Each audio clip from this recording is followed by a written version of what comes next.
یوں بلال رو رو کے ڈھونڈتے ہیں آقا کو، کوئی بے بہا موتی جس طرح سے کھو جائے۔ یہ تھے محمد کامران سلمہ، جن سے ہم نعت نبی صلی اللہ علیہ وسلم سماعت فرما رہے تھے اور محظوظ ہو رہے تھے۔ اب ہم بلا تاخیر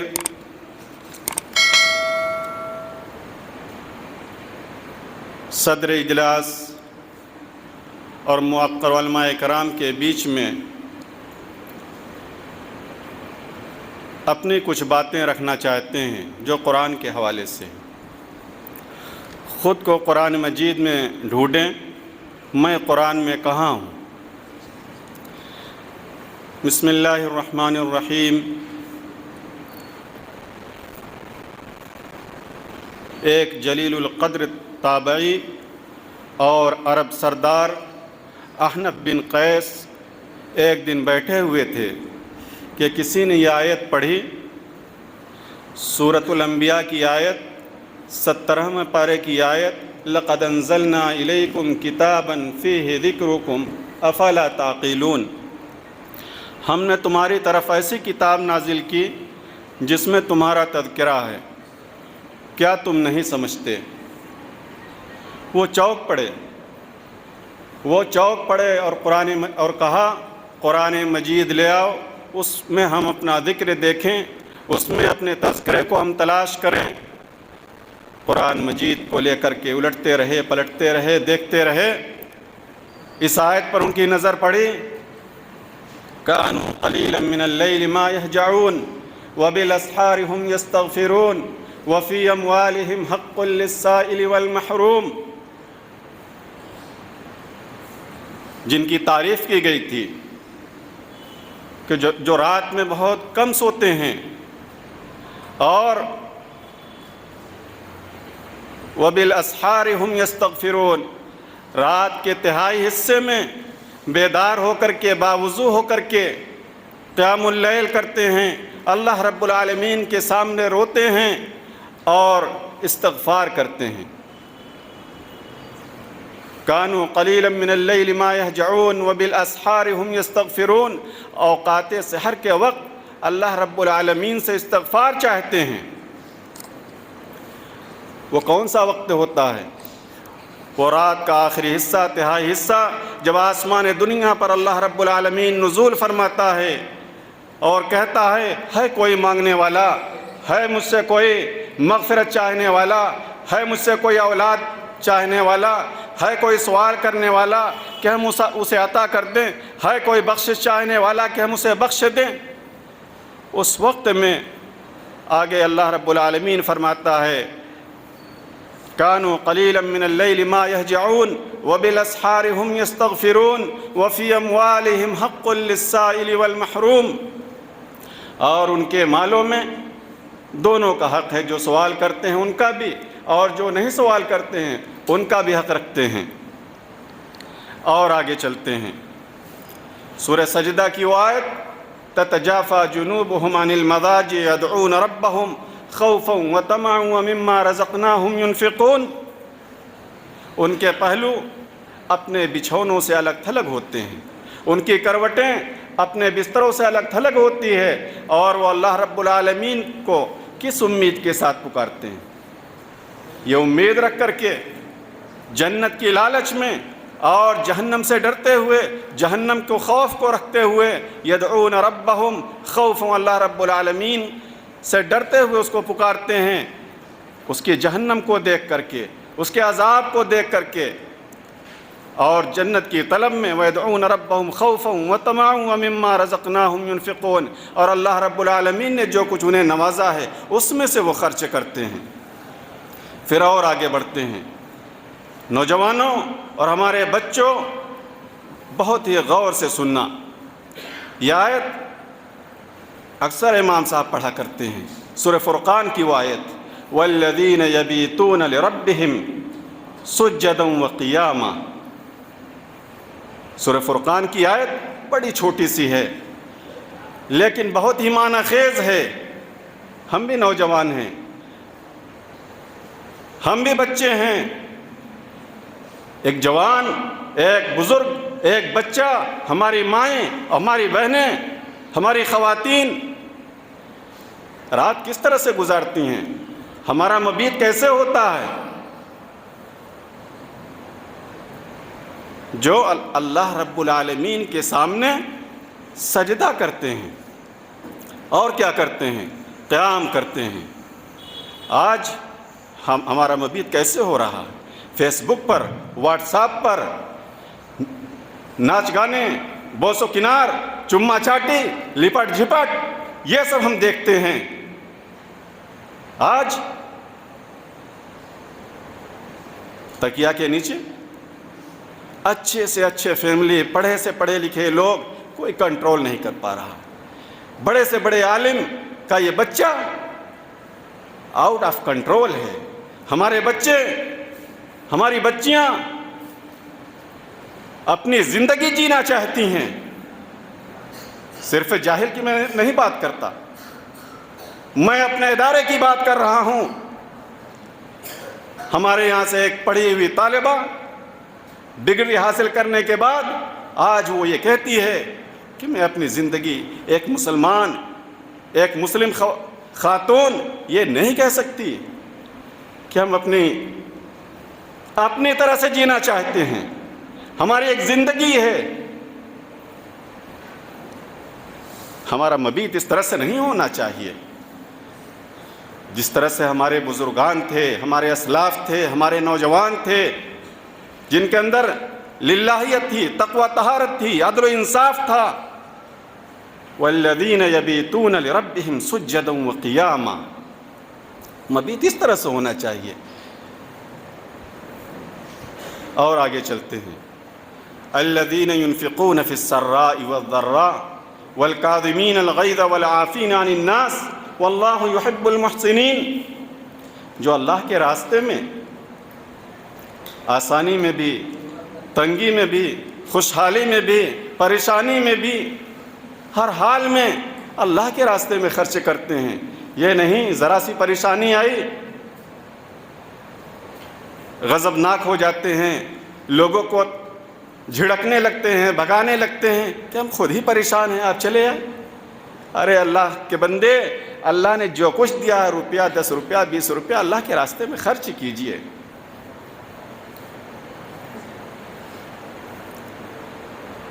تو نیک لوگ کیا کرتے ہیں؟ الذین ينفقون فی السراء والضراء والکاظمین الغیظ، اور انہیں جب غصہ آتا ہے، کوئی غصہ دلاتا بھی ہے، غصہ ایسے ہی نہیں آ جاتا ہے، اگر کوئی غصہ دلاتا ہے تو اپنے غصے پر قابو رکھتے ہیں۔ والعافین عن الناس، اور لوگوں کے قصوروں کو معاف کرتے ہیں۔ واللہ یحب المحسنین، اور اللہ رب العالمین ایسے نیک لوگوں کو پسند کرتا ہے۔ سورہ مدثر کی چند آیتیں پڑھ کر کے ہم اپنی باتوں کو ختم کریں گے۔ آگے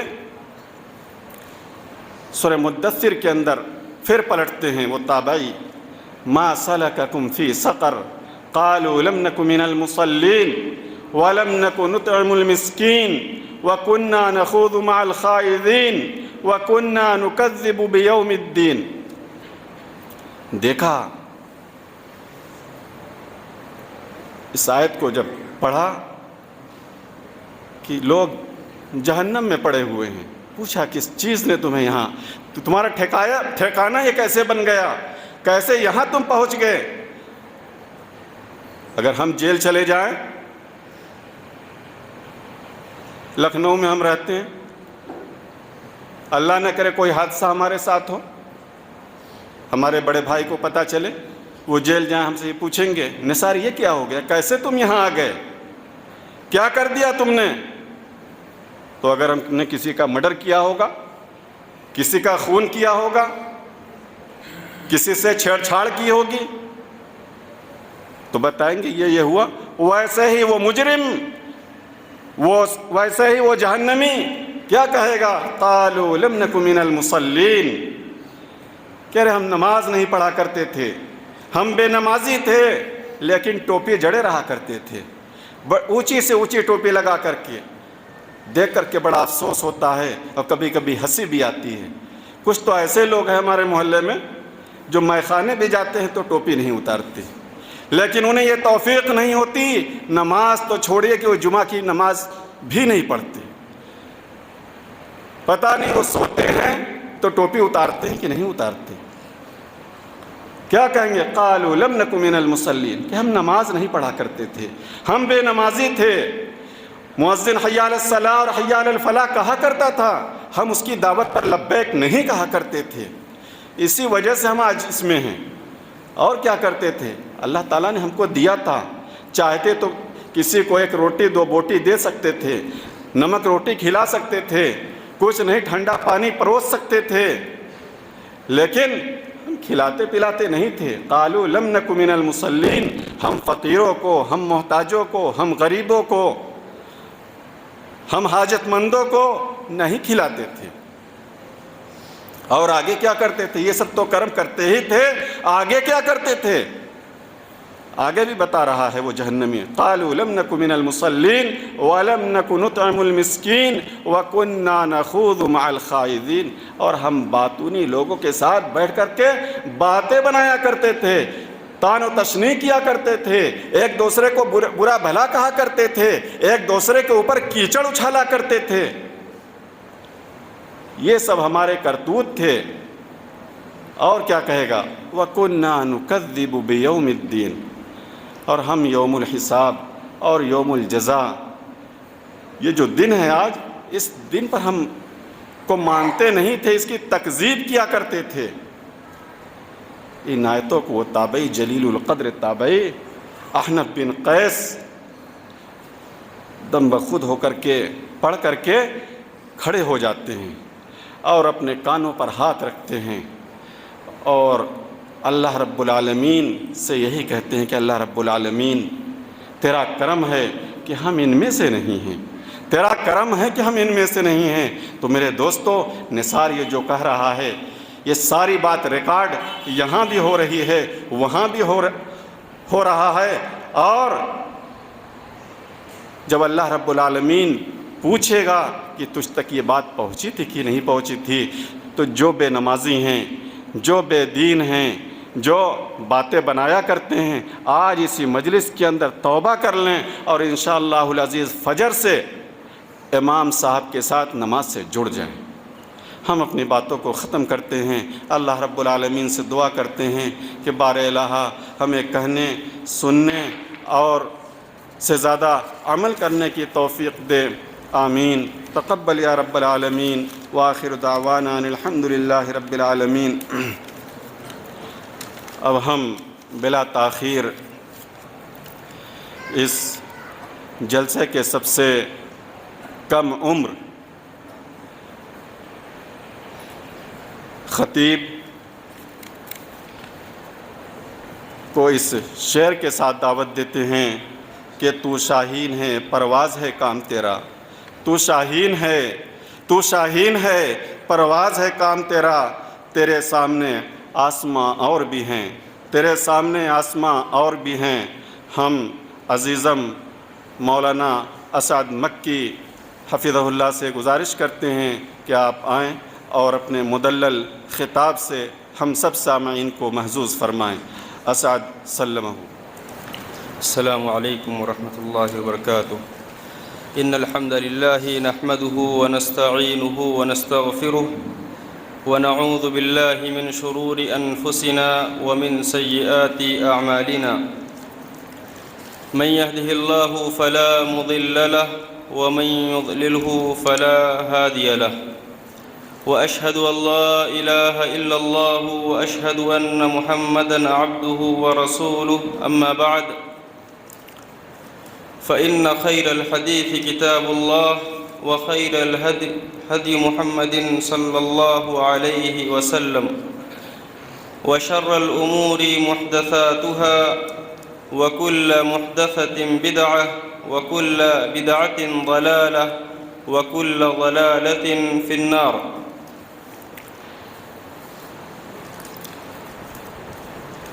أعوذ بالله من الشيطان الرجيم، بسم الله الرحمن الرحيم، يا أيها الذين آمنوا اتقوا الله حق تقاته ولا تموتن إلا وأنتم مسلمون يا أيها الناس اعبدوا ربكم الذي خلقكم من نفس واحدة وخلق منها زوجها وبث منهما رجالا ونساء واتقوا الله الذي تساءلون به والأرحام رجالا كثيرا ونساء واتقوا الله الذي تساءلون به والأرحام إن الله كان عليكم رقيبا يا أيها الذين آمنوا اتقوا الله وقولوا قولا سديدا يصلح لكم أعمالكم ويغفر لكم ذنوبكم ومن يطع الله ورسوله فقد فاز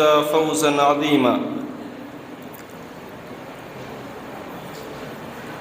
قال الله تعالى في موضع آخر بسم الله الرحمن الرحيم اقرأ باسم ربك الذي خلق الإنسان من علق اقرأ وربك الأكرم الذي علم بالقلم علم الإنسان ما لم يعلم وقال النبي صلى الله عليه وسلم من سلك طريقا يلتمس فيه علما سهل الله له طريقا إلى الجنة أو كما قال عليه الصلاة والسلام رب اشرح لي صدري ويسر لي أمري واحلل عقدة من لساني يفقه قولي سبحانك لا علم لنا إلا ما علمتنا إنك أنت العليم الحكيم محترم و معزز صدر جلسہ، اسٹیج پر تشریف فرما علماء کرام،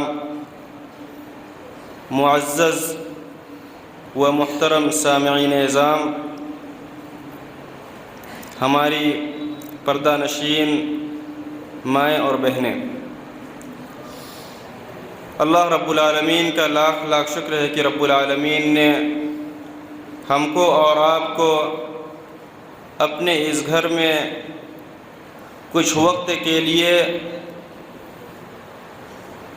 کچھ دینی بات کہنے اور سننے کا موقع عنایت فرمایا۔ اللہ رب العالمین سے دعا ہے کہ رب العالمین ہم کو کہنے اور سننے کے ساتھ ساتھ اس پر عمل کرنے کی توفیق عطا فرما، آمین۔ محترم و معزز سامعین اکرام،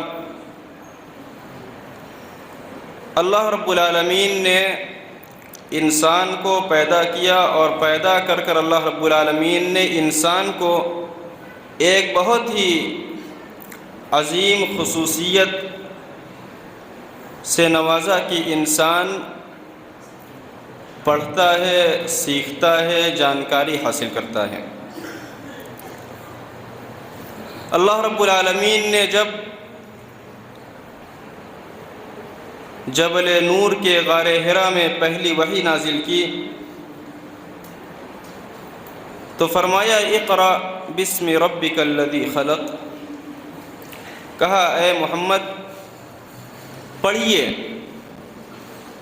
اے محمد پڑھیے باسم ربک الذی خلق، اپنے رب کے نام سے،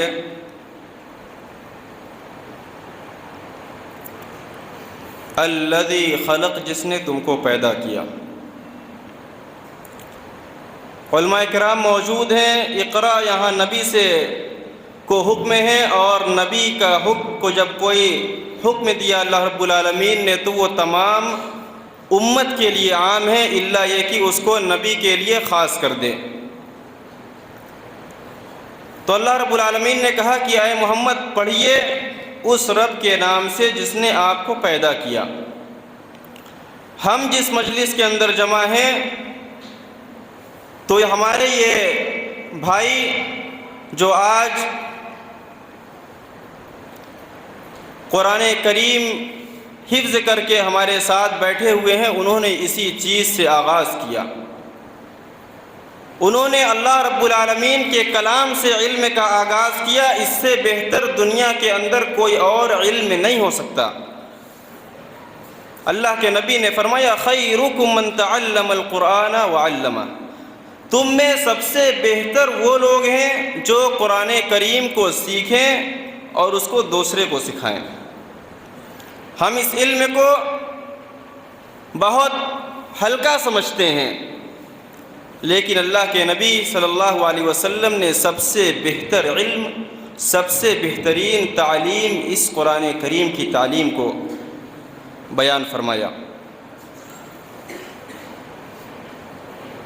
دوسری آیت کے اندر اللہ رب العالمین نے فرمایا خلق الانسان من علق، جس اللہ رب العالمین نے انسان کو خون کے لوتھڑے سے پیدا کیا۔ اقرأ وربک الاکرم، پھر اللہ رب العالمین نے کہا اے محمد پڑھو، تمہارا رب بہت کریم ہے، اس سے زیادہ کریم کوئی ہستی نہیں ہو سکتی۔ الذی علم بالقلم، جس نے انسان کو قلم سے تعلیم دی، قلم سے سکھایا۔ دنیا کہیں بھی پہنچ جائے، ٹیکنالوجی جتنی بھی زیادہ آگے بڑھ جائے، لیکن تعلیم کا جو رشتہ قلم کے ساتھ ہے وہ کبھی ختم نہیں ہو سکتا۔ علم الانسان ما لم يعلم، اور اللہ رب العالمین نے انسان کو وہ تمام چیزیں سکھائی جو وہ نہیں جانتا تھا۔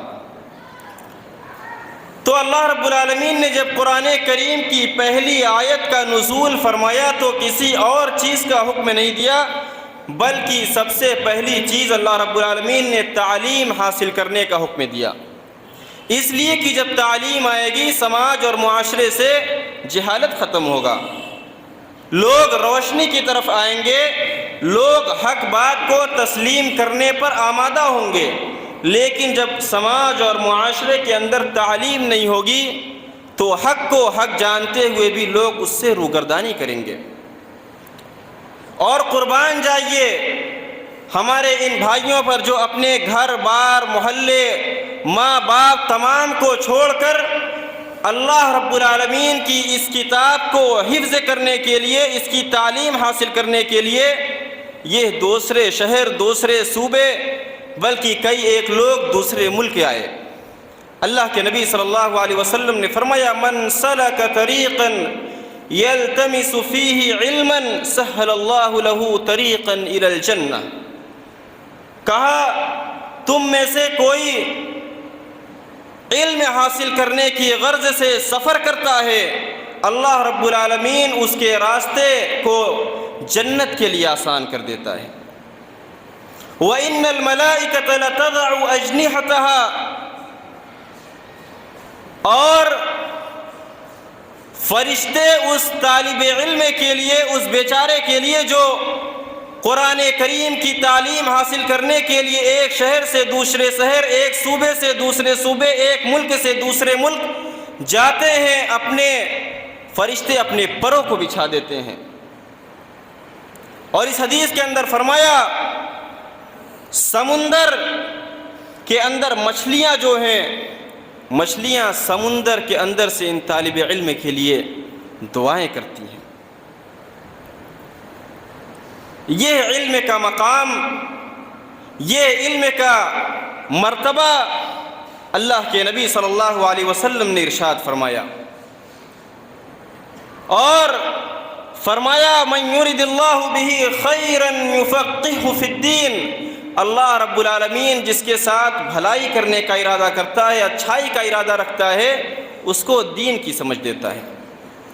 نہ مال کو بیان فرمایا، نہ شہرت کو بیان فرمایا، نہ دولت کو بیان فرمایا کہ اللہ رب العالمین اس کو مالدار کر دیتا ہے، شہرت دے دیتا ہے، خوبصورت بنا دیتا ہے۔ یفقہہ فی الدین، اللہ رب العالمین اس کو دین کی سمجھ عطا کرتا ہے۔ امام احمد رحمۃ اللہ علیہ نے ارشاد فرمایا الناس الی العلم احوج منہم الی الطعام والشراب، لوگ علم کے حاجت مند کھانے اور پینے سے زیادہ ہیں۔ علم کھانے اور پینے سے زیادہ ضروری ہے۔ کیوں؟ کہا لِأَنَّ الرَّجُلَ يَحْتَاجُ إِلَى الطَّعَامِ وَالشَّرَابِ فِي الْيَوْمِ مَرَّةً أَوْ مَرَّتَيْنِ، کہا لوگ کھانے کو دن میں 1 یا 2 مرتبہ کھاتے ہیں، ان کی حاجت پوری ہو جاتی ہے، شکم سیر ہو جاتے ہیں، دن بھر چلتے پھرتے ہیں۔ وَحَاجَتُهُ إِلَى الْعِلْمِ بِعَدَدِ أَنفَاسِهِ، کہا لیکن یہ علم جو ہے جتنی بار وہ سانس لیتا ہے اتنی بار اس کو اس علم کی ضرورت پڑتی ہے، کس طریقے سے اس کو رہنا ہے، سہنا ہے، لوگوں سے بات کرنا ہے، سونا ہے، جاگنا ہے، ہر قدم پر اس کو علم کی ضرورت پڑتی ہے۔ تو علم کی ضرورت اس کو کھانے اور پینے سے زیادہ ہے۔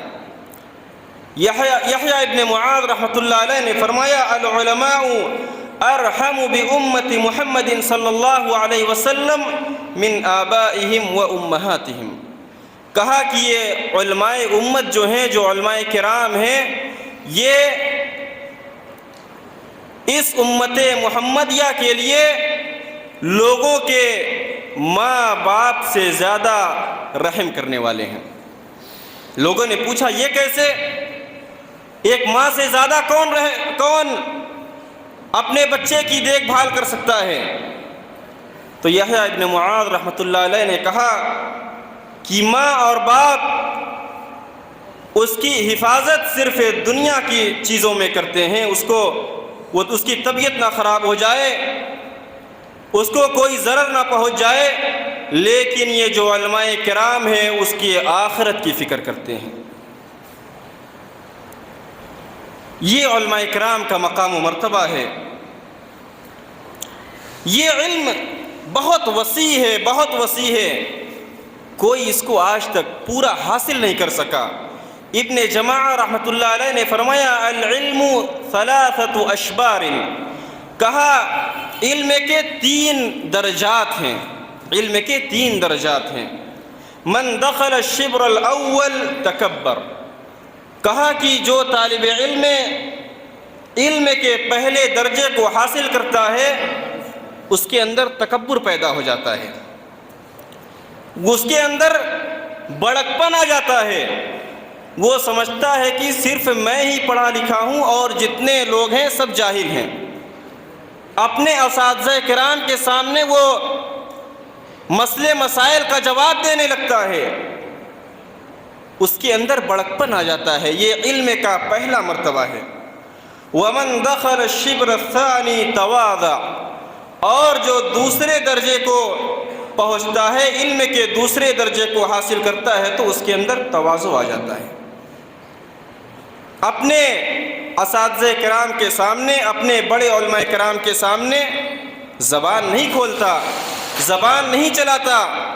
اگر اس کے پاس کوئی مسئلہ آتا ہے وہ اپنے سے بڑے علماء کرام کی طرف رہنمائی کر دیتا ہے۔ یہ علم کا دوسرا مرتبہ ہے۔ وَمَن دَخَلَ الشِّبْرَ الثَّالِثَ عَلِمَ أَنَّهُ لَا يَعْلَمُ، اور علم کا تیسرا درجہ یہ ہے کہ جو تیسرے درجے کو پہنچ جاتا ہے تو وہ یہ سمجھتا ہے کہ میں کچھ بھی نہیں جانتا ہوں۔ تو یہ علم کا تیسرا درجہ ہے۔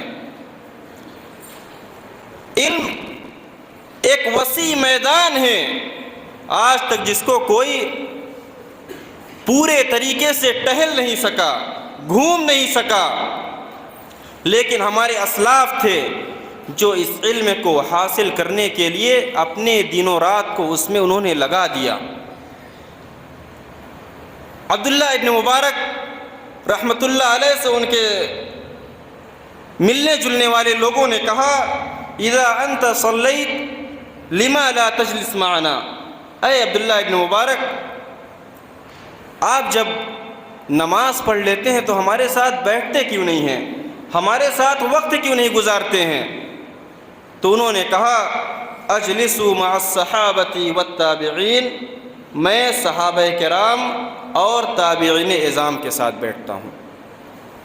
لوگوں نے کہا آپ مذاق کر رہے ہیں، اس زمانے میں صحابہ کرام اور تابعین اعظام کہاں ہیں کہ آپ ان کے ساتھ بیٹھیں گے؟ تو انہوں نے کہا انظر فی کتبہم و آثارہم، میں کتابوں میں ان کی سیرت کو پڑھتا ہوں، ان کے آثار اور اقوال کو پڑھتا ہوں، گویا کہ میں ان کے ساتھ زندگی بسر کر رہا ہوں، ان کے ساتھ بیٹھا ہوا ہوں۔ فما اصنع معکم انتم تغتابون الناس، کہا میں تمہارے ساتھ بیٹھ کر کیا کروں گا؟ تم بیٹھ کر ایک دوسرے کی غیبت کرتے ہو، ایک دوسرے کا مسخرہ کرتے ہو، ایک دوسرے کی برائیاں بیان کرتے ہو، اس سے بہتر ہے کہ میں ان کتابوں کے ساتھ بیٹھوں۔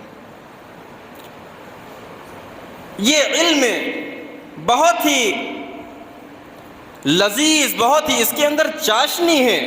علامہ ابن تیمیہ رحمۃ اللہ علیہ، شیخ الاسلام نے ارشاد فرمایا لذت العلم اعظم اللذات، کہا کہ علم کی لذت اور علم کی چاشنی تمام چیزوں کی چاشنی سے بڑھ کر ہے۔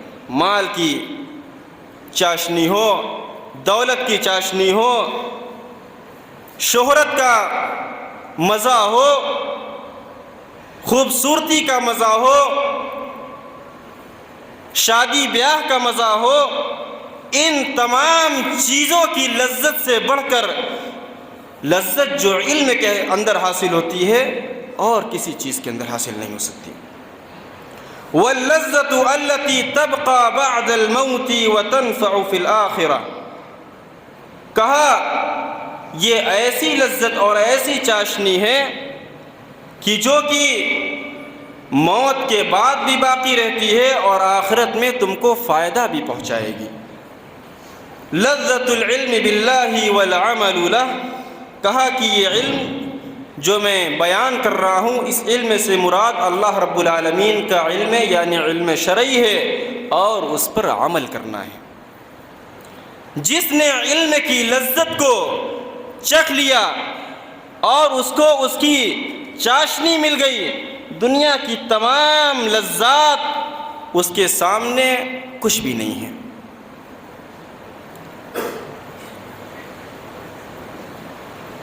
علامہ ابن قیم رحمۃ اللہ علیہ نے فرمایا من طلب العلم لیحیی بہ الاسلام فہو من الصدیقین ودرجتہ بعد درجۃ النبوہ، کہا کہ جو علم اس لیے حاصل کرتا ہے تاکہ اس سے اسلام کی خدمت کر سکے تو وہ صدیقین کے ساتھ ہوگا اور اس کا مقام و مرتبہ انبیاء کے بعد سب سے زیادہ ہے۔ لیکن یہ سکے کا ایک رخ ہوا، سکے کا ایک پہلو ہوا۔ جس طریقے سے اس علم کو کے حاصل کرنے کے بے شمار فضائل اور مناقب ہیں، اسی طریقے سے اس علم کے حاصل کرنے میں خطرہ بھی بہت زیادہ ہے۔ کیا خطرہ ہے؟ نیت کی درستگی۔ انما الاعمال بالنیات، عمل کا دار و مدار نیت پر ہے۔ نیت کے اوپر فقہائے کرام نے بے شمار کتابیں لکھی۔ اگر آپ نے اس علم کو اس لیے حاصل کیا تاکہ آپ لوگوں میں بہت بڑے عالم، بہت بڑے حافظ، بہت بڑے قاری، بہت بڑے علامہ، فقیہ یہ کہلائے، تو آپ کا یہ علم آپ کے لیے وبال جان بن جائے گا۔ امام احمد بن حنبل رحمۃ اللہ علیہ نے ارشاد فرمایا العلم لا يعدلہ شیء، کہا کہ علم کے برابر دنیا کے اندر کوئی چیز نہیں ہو سکتی، لمن صحت نیتہ، لیکن اس علم کو جو صحیح نیت کے ساتھ حاصل کرے۔ اگر نیت غلط ہے، اگر نیت شہرت حاصل کرنا ہے، اگر نیت لوگوں کے اندر فوقیت حاصل کرنا ہے، اگر نیت لوگوں کے اندر اپنے آپ کا ایک مقام بنانا ہے، تو یہ علم آپ کے لیے وبال جان بن جائے گا۔ لوگوں نے کہا یا ابا عبداللہ کیف تصح نیتہ، کہا اے ابو عبداللہ امام احمد بن حنبل یہ نیت کیسے درست ہوگی، یہ نیت کی درستگی کیا ہے؟ آپ نے فرمایا ان ینوی رفع الجہل عن نفسہ وعن غیرہ، کہا کہ بس چھوٹا سا کام ہے، وہ یہ نیت کرے کہ اپنے آپ سے جہالت کو ختم کرے گا اور اس کے آس پاس اس کے دوست اقارب، اس کے رشتہ دار، اس سے ملنے جلنے والے، اس کے اعزاء و اقربا جو لوگ ہیں ان سے جہالت کو ختم کرے گا۔ اگر اس نیت کے ساتھ وہ علم حاصل کرتا ہے تو اس علم کے برابر دنیا کے اندر کوئی چیز نہیں ہے۔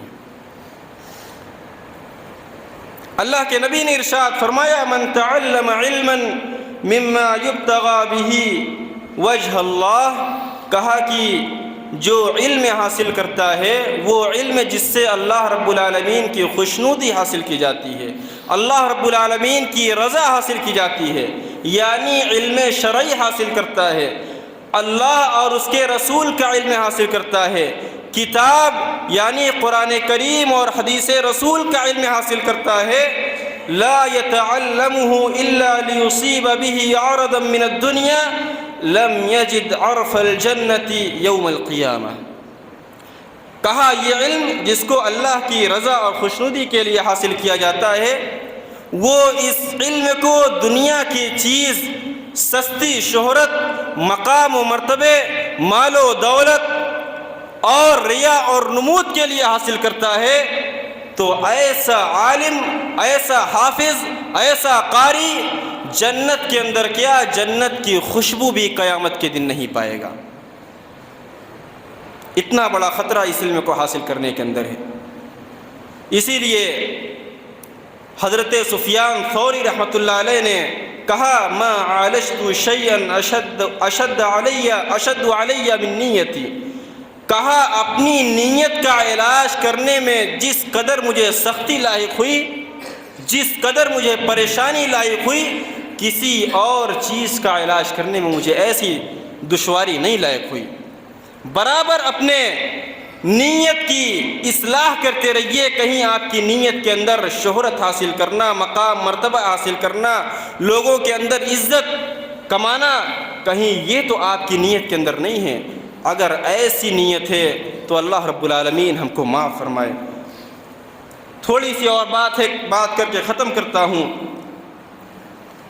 بہت سے لوگ علم شرعی حاصل کرتے ہیں، لیکن ان کا شکوہ یہ ہوتا ہے کہ جو لوگ پڑھے لکھے نہیں ہیں وہ تو اچھی طریقے سے سیٹ ہو جاتے ہیں، ان کا کاروبار اچھے طریقے سے سیٹ ہو جاتا ہے۔ میرے بھائی، علم شرعی کا اور مال کا کبھی آپس میں ربط نہیں رہا ہے، کبھی بھی۔ آپ اسلاف کی تاریخ کو اٹھا کر پڑھ لیجئے، انہوں نے کبھی اس علم کو مال حاصل کرنے کے لیے کبھی حاصل نہیں کیا۔ اس لیے دل کے اندر یہ نیت رکھنا کہ میں اگر عالم ہو جاؤں گا تو میرے پاس بہت مال و دولت ہو جائے گا، تو علم اور مال کا کبھی آپس میں ربط نہیں رہا ہے۔ اگر آپ کو مال حاصل کرنا ہے علم کے ذریعہ تو آپ علم شرعی کو چھوڑ کر بہت سارے علوم ہیں، عصری علوم، طب کا ڈاکٹری آپ پڑھ لیجئے، انجینئرنگ پڑھ لیجئے، سیاست پڑھ لیجئے، زراعت پڑھ لیجئے، ان تمام چیزوں میں آپ مال حاصل کرنے کے لیے آپ پڑھ لیجئے۔ علماء کرام نے کہا کہ اگر کوئی دنیا حاصل کرنے کے لیے ان عصری علوم کو حاصل کرتا ہے تو کوئی وبال اور کوئی مصیبت نہیں ہے، لیکن اگر کوئی ان علوم کو بھی، عصری علوم کو اس لیے حاصل کرتا ہے کہ وہ اس کے ذریعہ امت مسلمہ کو نفع پہنچائے گا تو اس کو اجر ملے گا، لیکن اگر کوئی صرف مال حاصل کرنے کے لیے ان عصری علوم کو حاصل کرتا ہے تو کوئی وبال نہیں ہے۔ اسی طریقے سے اس علم کو حاصل کرنے کے بعد آپ حافظ بن گئے، قاری بن گئے، آپ کے اندر انانیت نہیں آنی چاہیے۔ میں عالم ہو گیا، میں حافظ ہو گیا، میں قاری ہو گیا، یہ علم لوگوں کے اندر تواضع پیدا کرتا ہے۔ اگر آپ اس علم کو حاصل کرنے کے بعد، حافظ اور قاری بننے کے بعد بھی اگر آپ کے اندر تواضع نہیں آیا، آپ کے اندر تکبر ختم نہیں ہوا، آپ کے اندر لوگوں کی عزت و احترام کا جذبہ پیدا نہیں ہوا، آپ یہ سمجھ لیجئے کہ اس علم کا آپ کے اوپر ذرہ برابر بھی اثر نہیں ہے۔ اسی طریقے سے بہت سارے لوگ اس بات کے شبہ میں رہتے ہیں کہ علماء کرام دنیاوی علم حاصل کرنے سے منع کرتے ہیں، حالانکہ ایسا بالکل بھی نہیں ہے۔ بہت سارے علوم ہیں جن کا حاصل کرنا فرض کفایہ ہے۔ اگر مسلمان میں کوئی بھی اس علم کو حاصل نہیں کرے گا، پوری امت خطا کار ثابت ہوگی۔ جیسے علم طب ہے، ڈاکٹری کا علم، اگر مسلمانوں میں کوئی بھی ڈاکٹری نہیں پڑھتا، کوئی بیمار ہو جاتا ہے، اس کا علاج نہیں کرتا، پوری امت خطا کار ہوگی۔ امام شافعی نے کہا لا تسکنن بلدا لا یکون فیہ عالم یفتیک عن دینک، کہا کہ ایسے شہر میں ایسی جگہ کبھی مت بسنا جہاں کوئی ایسا عالم نہ ہو جو تمہاری دینی رہنمائی کر سکے، تمہارے مسئلے مسائل کو بیان کر سکے۔ ولا طبیب ینبئک عن امر بدنک، اور جہاں کوئی ایسا ڈاکٹر نہ ہو جو تمہارے بدن کی حفاظت کر سکے۔ اسی طریقے سے امام شافعی نے کہا لا اعلم علما بعد الحلال والحرام انبل من الطب، کہا کہ حلال اور حرام علم کے بعد، یعنی شریعت اسلامیہ کا علم حاصل کرنے کے بعد اور اس علم کے مقام و مرتبے کے بعد، جو مقام و مرتبہ طب کا علم حاصل کرنا، ڈاکٹری سیکھنا ہے، اس سے بہتر کوئی علم نہیں ہے۔ لیکن افسوس کی بات یہ ہے، ہمارے محلے میں ہمارے ساتھی، نوجوان ساتھی اپنے وقت کو ادھر ادھر برباد کر رہے ہیں، جن کی یہ عمر ہے کہ وہ کالج اور یونیورسٹیوں میں نظر آئیں، اسکول میں نظر آئیں، وہ لائبریریوں میں نظر آئیں، آج ان کا بہت بڑا طبقہ ہمارے سماج اور معاشرے میں وہ چائے خانوں میں، وہ سگریٹ پیتے ہوئے، وہ گٹکا کھاتے ہوئے اپنی صحت اور اپنے وقت کو برباد کر رہا ہے۔ اللہ رب العالمین سے دعا ہے کہ رب العالمین تو ہم تمام لوگوں کو علم شرعی حاصل کرنے کی توفیق عطا فرما۔ رب العالمین تو ہم مسلمانوں کو علم شرعی کے ساتھ عصری علوم، دنیاوی علوم حاصل کرنے کی توفیق عطا فرما۔ رب العالمین ہم کو کہنے اور سننے کے ساتھ ساتھ اس پر عمل کرنے کی توفیق عطا فرما۔ آمین۔ وآخر دعوانا ان الحمد للہ رب العالمین، والسلام علیکم ورحمۃ اللہ وبرکاتہ۔